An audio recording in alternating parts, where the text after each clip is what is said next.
Okay, welcome back to CCI Security version 5 Technologies Firepower Threat Defense. We're going to continue installing FTD on Cisco 5500s. Let's go ahead and jump right in. Okay, so here we are with our sensors. This one is done and ready to be brought into my FMC.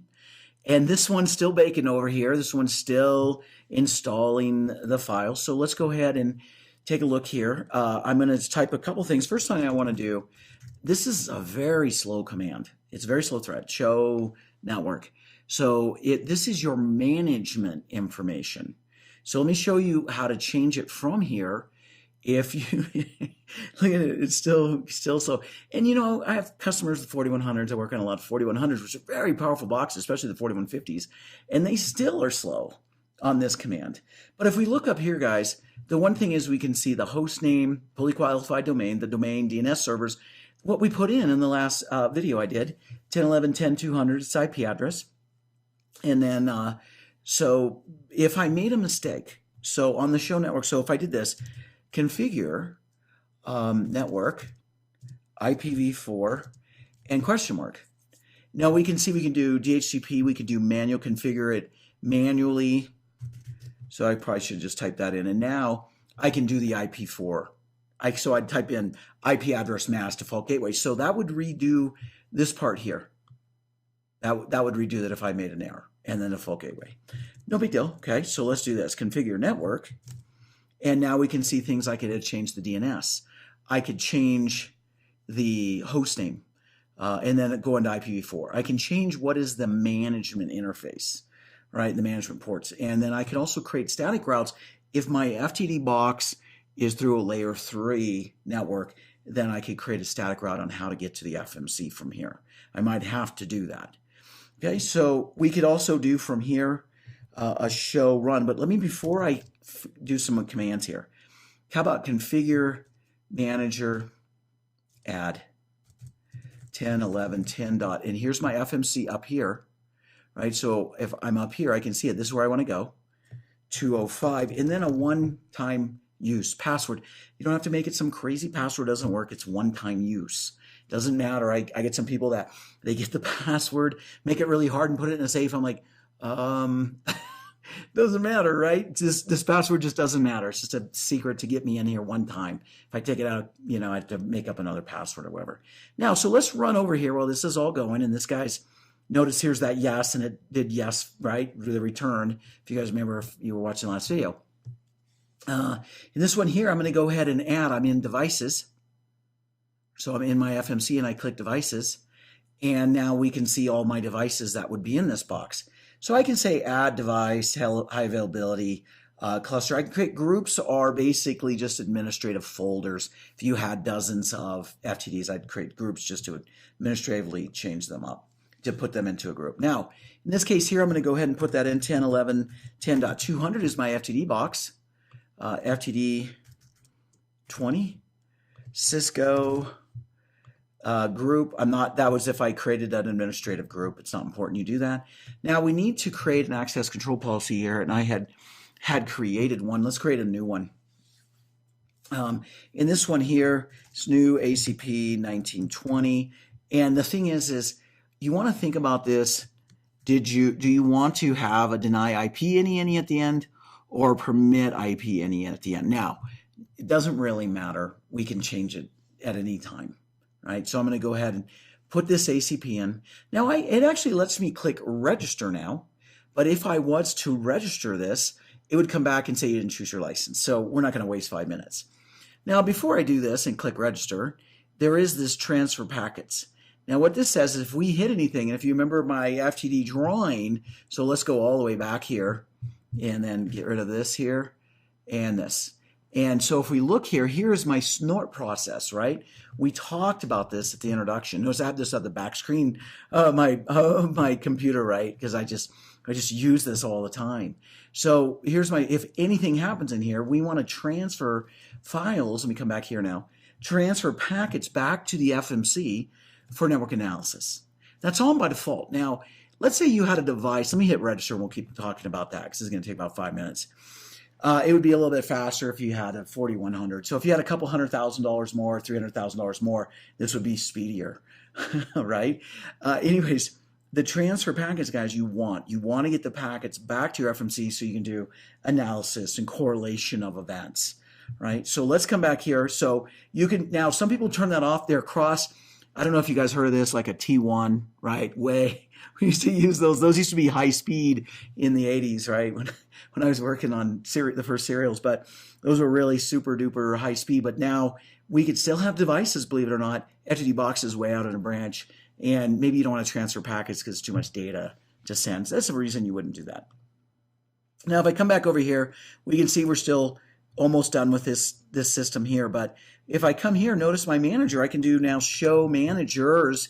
It's with an S. Notice I hit my tab key or I hit my space bar, right? It finishes. You have to do it. That came back pretty fast. Said, hey, your manager, which is 205, right? And when I did a show network up here, I'm 200 right here. So I went into the FMC and said 200 is going to come in. So I went into 205 and I told the FTD box here is 200 that its mommy is 205, right? Its manager is 205. So we're good there. And in a couple minutes, that'll come up. Then this one will be done and I'll bring that one in as well. So once this gets in, so let me run through some commands. Watch this, show run, right? We want to do that error, right? Now I hit my space bar, boom. Now we're not going to see anything here. We don't have any config on here. Now, so what I'm just going to do, I'm going to go with config T. Oh, right. Can't do that. You cannot configure from here. However, there's a couple commands here. This guy's rebooting over here on the left. I can configure some very few things. I configure the firewall types, right? Either routed or transparent. And this is actually a really good thing to set your box back to factory default. I wrote a blog on this. Configure, if I'm routed mode, I could say configure firewall transparent. Watch, I'll do this. Press enter and I can't do it while the manager, right? So once I did that, it will come back and says, oh, okay, I'm going to do this, but I'm going to erase your config.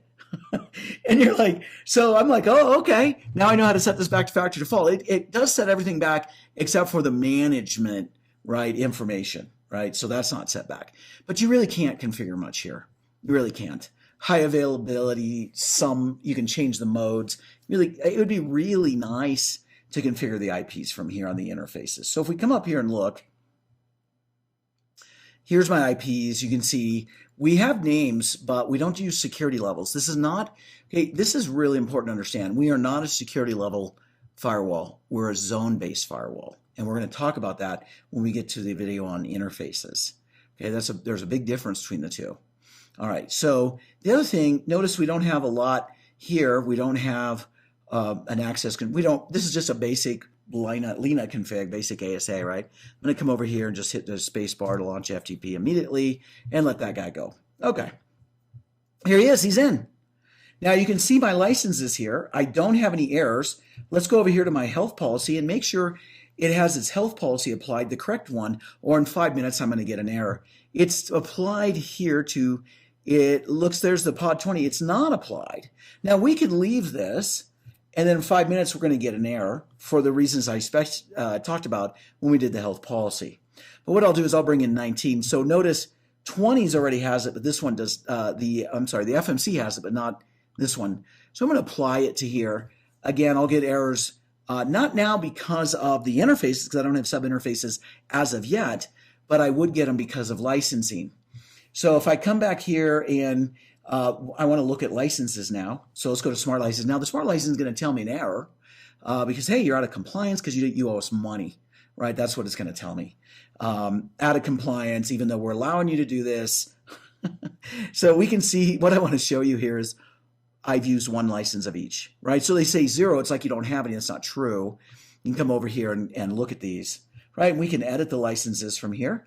And notice if I come in here on the licenses, now I'm going to say the threat, who has, what are the devices? So I can put devices in here or take them out from here, right? I don't have anything in here. I can add them, but I should have one in here. Nope, I'm going to go add that. I can do it here or within the device. All right, so let's go back here to devices now. And one of the things I want to show you is this is an FTD box. You configure it from here. You don't configure it from the CLI. There is no ASDM. You can configure it from here. Notice here's my NAT configuration, my VPN.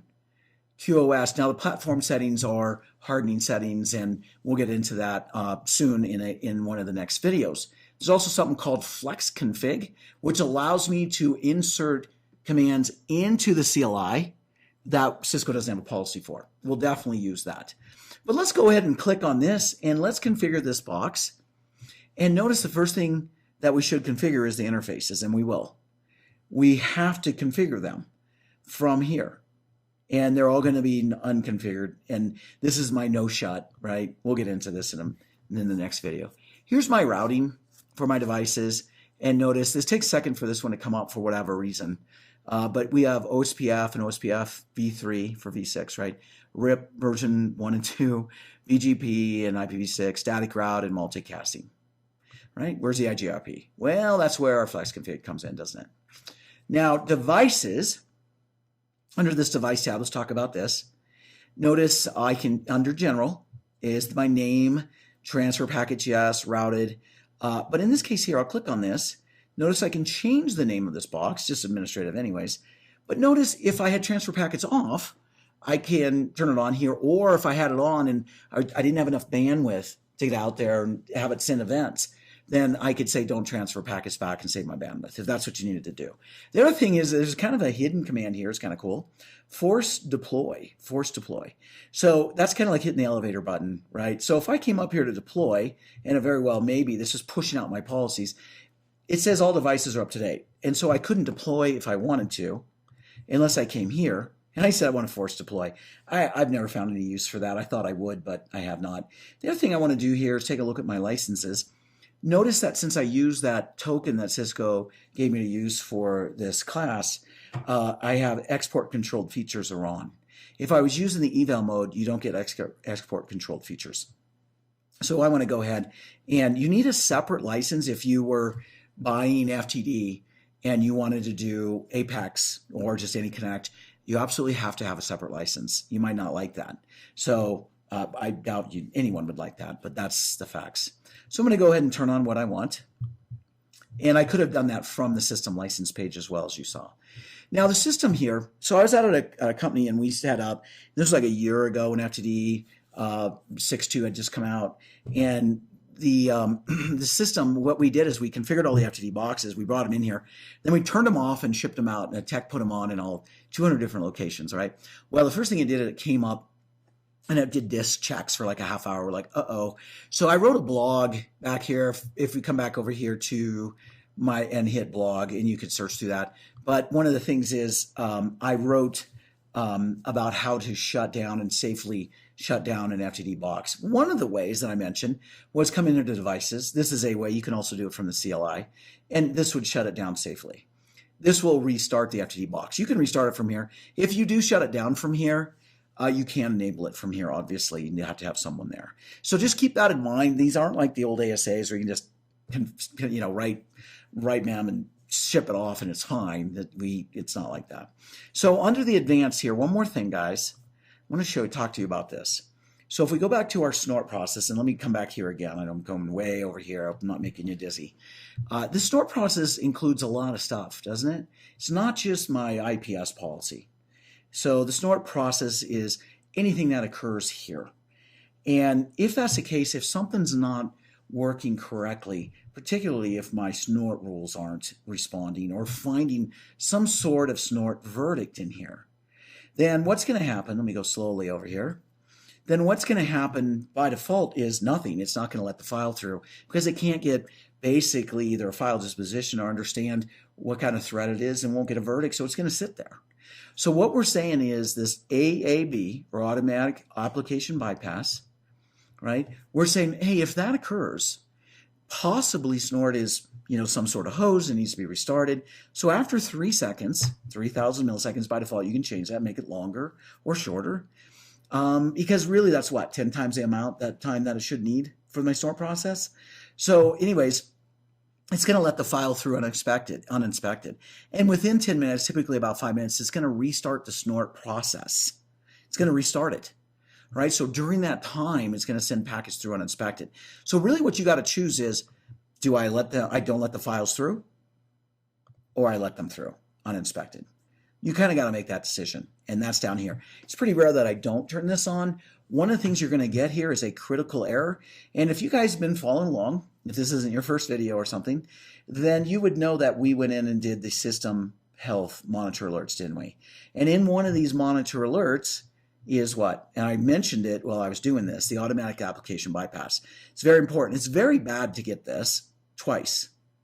If you get one of these in AAB once and Snort restarts and you don't get one again, big deal.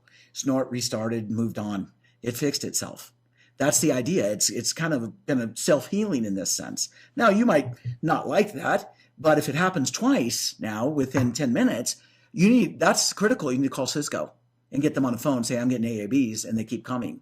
You have a problem and you need to get that fixed, right? You need to find out what's causing that, right? So take that one time, kind of let it go. 2 times, it's serious. It's critical. But you should be getting an email if you set up your alerts correctly. Okay, so now that we're back in here, we're going to move on in the next part of this series, and we're going to continue to configure our FTD boxes. I'll bring my other one in. Let's see where it's at, actually. I'll bring this guy in, and that's this guy. That's the one we just did, so hold on a second. There he is. So now he's building his databases. So I'm going to watch these to make sure I don't get any failures here. When that's done, I'm going to bring it in here, and so in the next video, you'll see that it's in here. All right? So what we're going to do is continue on in this series by configuring the platform settings. And the platform settings is the settings for the FTD box in the sense of who can SSH in, SNMP and syslog and things like that.